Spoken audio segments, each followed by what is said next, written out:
نسألك الخير كله ونشهد أن محمدا عبد الله ورسوله القائل ربنا في حقه وما أرسلناك إلا رحمة للعالمين.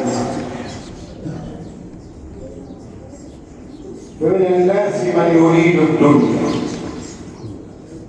والرسول صلى الله عليه وسلم يقول لنا من أراد الدنيا فعليه بالقرآن،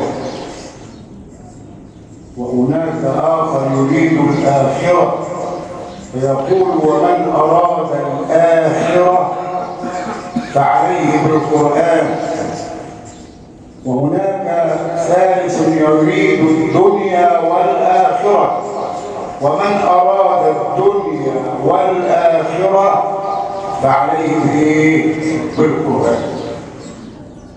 والحق ما شهدت به الأعداء. شوف الوليد بن المغيرة أعتى وأشد عنادا لدعوة النبي محمد، ومع هذا عندما كان يسمع القرآن ويلتقي بإخوانه يقول هذا شعر ما هو بشاعر، كاهن وما هو بكاهن، فيقول هذا كلام ليس بكلام البشر. والوليد بن المغيرة كان يعني ايه فصيح، كان في عهده اللسان الفصيح، فقال في القرآن إن له لحلاوة وإن عليه لطلاوة وإن أعلاه لمسمر وإن أسفله لمغضب وإنه يعلو ولا يعلى عليه وما هو بقول البشر. واحد رب العالمين وصلى على البشير منهم. بنذكر نفسنا بهذا الكلام ليه؟ لأننا في شهر القرآن، شهر رمضان. وقال الواحد الديان إنا أنزلناه في ليلة القدر. طب وفي ليلة قدر في غير شهر رمضان؟ مفيش في ليلة قدر في شهر رمضان. إنا أنزلناه في ليلة القدر وما أدراك ما ليلة القدر. ليلة القدر خير من إيه؟ من 1000 شهر. 1000 شهر ده عبادة سنة 83 سنة وتلت. ليلة واحدة، ليلة واحدة عند ربنا سبحانه وتعالى. والإنسان مقصر والكلام كثير، ولكن كثرة الكلام ربما يذهب بعضه بعض، ولكن احنا عاوزين الكلمة الطيبة اللي ربنا أمرنا به. قال سبحانه وتعالى ومثل كلمة طيبة كشجرة طيبة أصلها إيه؟ ثابت وفرعها فين؟ تفعال. ليه؟ لأنها من توحيد الله ومن تعظيم الله ومن تكريم الله. تؤتي أكلها كل عام، تؤتي أكلها بإذن ربها. الكلام الثمر الطيب منين؟ من القرآن الكريم. ومثل كلمة خبيثة كشجرة خبيثة اجتثت من فوق الأرض ما لها من قرار. يثبت الله الذين آمنوا بالقول الثابت في الحياة الدنيا وبس، لا وفي الآخرة.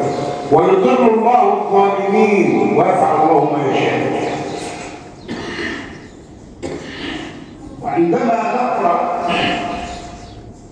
أياما معدودات شهر رمضان كم يوم؟ إما 29 أو 30 كما أخبر المعصوم صلى الله عليه وسلم. يبقى أيام قليلة. عدد أيام السنة كام؟ 365 يوم. لما نشيل منهم 30 أو 29 يبقى أيام إيه؟ قليلة، ولكنها ثمينة. الفرض فيها ب70 والنافلة فيها بفريضة. وكل خير بقى، شوف بقى الحسنة ب10 أمثالها إلى 700,000 بقى. ومن يبخل بما فإنما يبخل عن إيه؟ نفسه. يعني واحد يقول له إيه؟ أنا هعمل آخر كذا. يا عم ليه؟ طب ليه؟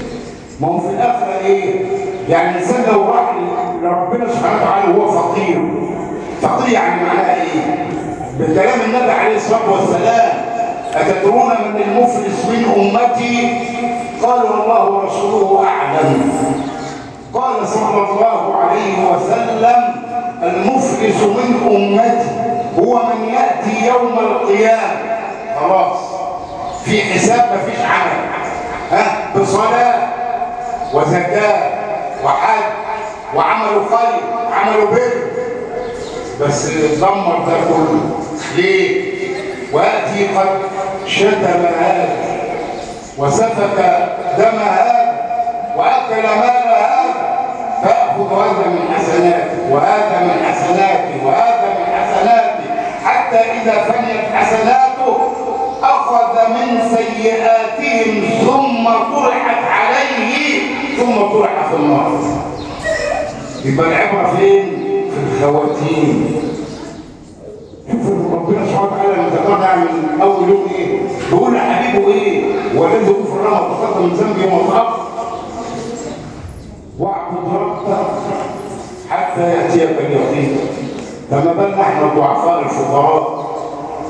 يا أيها الناس، كل الناس طائع وعاصي، أنتم الفقراء إلى من؟ إلى الله، والله هو الغني الحميد، إن يشأ يذهبكم ويأتي بخلق جديد وما ذلك على الله بعزيز. حديث النبي عليه الصلاة والسلام: من أراد الدنيا فعليه بالقرآن، ومن أراد الآخرة فعليه بالقرآن، ومن أرادهما معا فعليه بالقرآن. وصل اللهم وسلم وبارك على النبي العدنان. اللهم تقبل صيامنا وصلاتنا وقيامنا وزكاتنا وكل أعمالنا. اللهم اهدنا بفضلك فيمن هديت. اللهم اعنا على ذكرك وشكرك وحسن عبادتك يا رب العالمين. اللهم اصلح العباد والبلاد، اللهم اصلح العباد والبلاد. اللهم طهر قلوبنا من النفاق واعمالنا من الرياء واقوالنا من كل ما يغضبك يا رب العالمين. اجعل هذا العمل خالصا لوجهك الكريم، واجمعنا على طاعتك يوم الدين، واحشرنا على يد الحبيب محمد، واسقنا من يده شربة لا نظمأ بعدها أبدا. والحمد لله رب العالمين، والسلام عليكم ورحمة الله تعالى وبركاته.